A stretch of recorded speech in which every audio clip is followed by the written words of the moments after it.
Hey there everyone, this is Tyler with Truffle Shuffle. I'm here in the Butcher Box kitchen and today we're gonna be cooking our slow roasted salmon, green beans, cherry tomatoes with our beautiful Captain Seafood seasoning. I already have my oven preheated. Super important every time you start cooking, get your oven going first. And as you can see over here, I have my salmon tempering, okay? So you can use beautiful wild salmon for this. You could use farm-raised salmon, either or. But what's super important is you always have to temper your protein, because if you cook it straight out of the refrigerator, it's not gonna cook properly, right? And what I mean by tempering is I've just had it out, thawed, dry. It's gonna hang out on this plate on the countertop for the next 10 to 15 minutes or so. So with my green beans over here, at this point, we've gone ahead and removed all the woody ends of our green beans. You wanna make sure you remove that part. You wanna also make sure that you taste test a bunch, right? Anywhere from 1 to 15 green beans is a proper amount to taste, to make sure they taste delicious. And then next up, I'm gonna have my cherry tomatoes, right? So whenever we're using a knife, super important, curl your fingers in, right? And then with my knife hand, I always put my finger on the spine, but either way. So I'm gonna come over here, I'm gonna cut these cherry tomatoes in half. So I got my cherry tomatoes cut in half, and whenever you're cooking, it'll make your life way easier if you're always wiping your station down, right, as you go. And you'll notice that I'm prepping and I'm putting my items into small bowls or small plates. We call this mise en place in the kitchen. It's super important and it's gonna help you cook way faster, more clean, and more efficient, all right? So, cherry tomatoes and green beans are done. Next up over here, we're gonna slice some garlic. So for this recipe, we're calling for about 2 to 3 cloves of garlic, but garlic is a very subjective ingredient, right? So if you feel like 13 cloves of garlic is more your style, chef, go ahead and do that. Then over here, what I wanna do is again, curl my fingers in, one tip of my knife on the cutting board, and I'm gonna slice, okay? And you just wanna go really nice and thin, okay? I'm gonna go ahead and pop these into a small plate or a small bowl. That way I got my mise en place together. I'm gonna go ahead and finely mince my onion. And so with this, again, it doesn't have to be 100% perfect, but I wanna show you the technique. So I'm gonna trim the top of my onion, just trim the root, all right? But I'm gonna leave the root on, okay? Split it in half. So for mincing my onion, if you wanna work on your knife skills, this is a good one to know. I'm gonna vertical slices in my onion, but I'm not gonna go through the root, okay? So curl your fingers in, thin as you can, right? Again, doesn't have to be perfect, but basically, you're able to get all those little layers, but the root end is keeping it intact. Now I'm gonna do one cut horizontal, and when I do this, I'm not pushing with my knife, literally just moving the knife back and forth, okay? Just like that, till we get to the end, and then we stop, right? So from here, we're just gonna go ahead and finely mince our onion. Again, curl our fingers in. And for this recipe, we only need about 1/4 cup of minced onion. So you can save any leftover onion for a future recipe, right? So the last step in my prep section is I wanna go ahead and pick and chop my parsley. So this is just gonna act as a little bit of garnish. And as with many herbs, you can substitute this for another delicate herb, right? Or what we call fiend's herb. So parsley, you could substitute this with tarragon, fresh basil, cilantro. All these are what we call fiend's herbs because they're all delicate. Next up over here, I have my salmon and I have my sheet tray lined with a little bit of parchment paper. So again, this salmon has been tempering. That's super, super important. Please make sure you do that. So we're gonna grab our Captain Seafood seasoning, okay? As well as a little drizzle of olive oil, right? And we wanna be pretty generous with this. We made this so you can kind of rub it in, all right?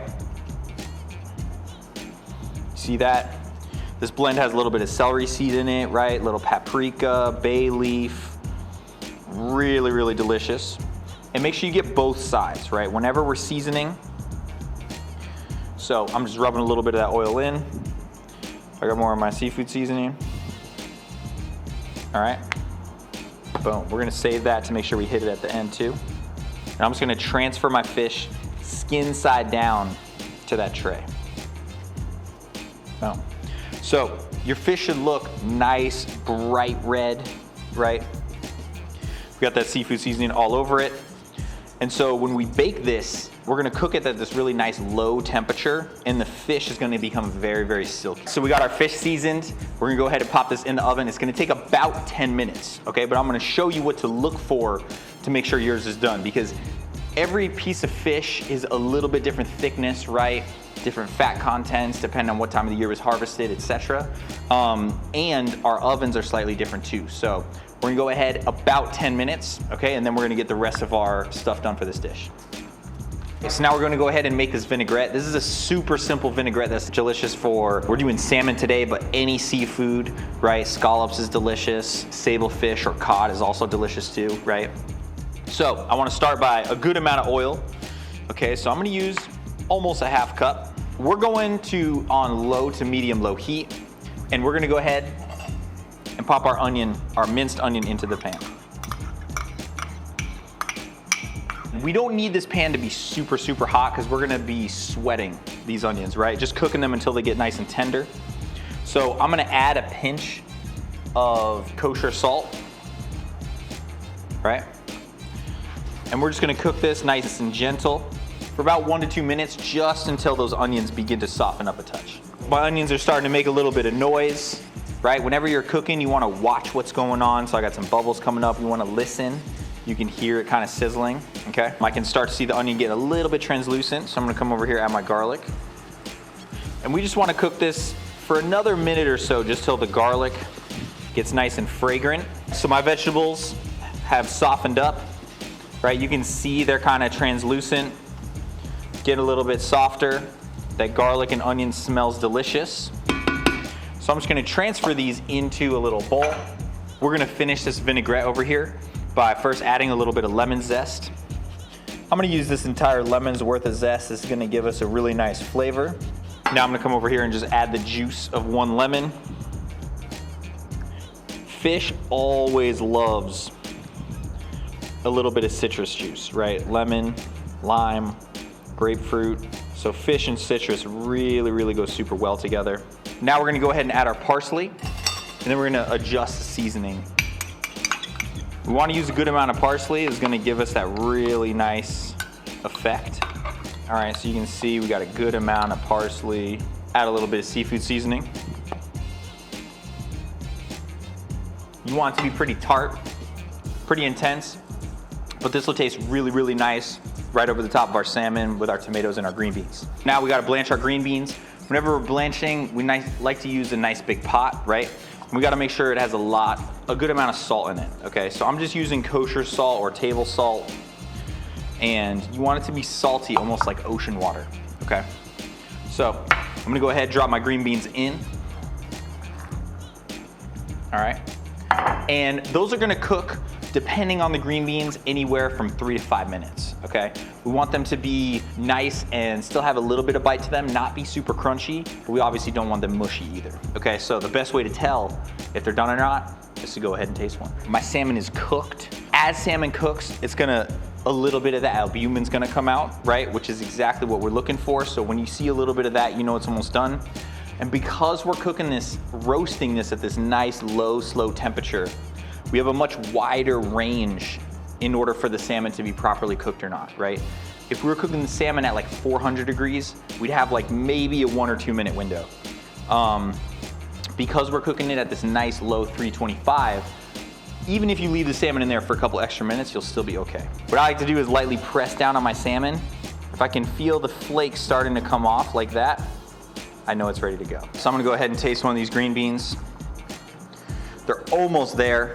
I can tell they just need a little bit more. Still a little bit crunchy. I'm gonna drain my green beans here in about 30 seconds, and then we're gonna plate this up and get to eating.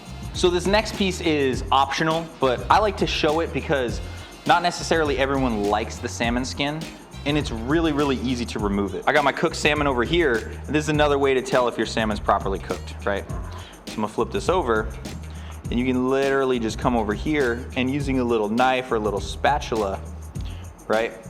We can literally just peel the skin back, okay? And you see we have this absolutely gorgeous, right? Beautiful looking salmon fillet. I'm gonna go ahead and start with my green beans. And we're plating 2 portions today, but if you wanted to do this, you could literally just plate multiple portions on different plates the same way. I'm gonna take my tomatoes, drizzle with just a little bit of this vinaigrette, just getting mostly the oil, right? So toss those up. If you like, you can add a little pinch of salt too. And again, it doesn't have to be perfect, but this is if we're plating a nice little family style for 2. Coming over the top with our salmon. I want to come over here, take a little bit of that vinaigrette, and this is where you just kind of spoon it over the top. And make sure you pick up some of those garlic, onions, drizzle that over the top, grab a little bit more of that vinaigrette, and just kind of right over the top, okay? So there you have it. We got our slow roasted salmon, green beans, cherry tomatoes, and finish it with a little bit of that Captain Seafood seasoning.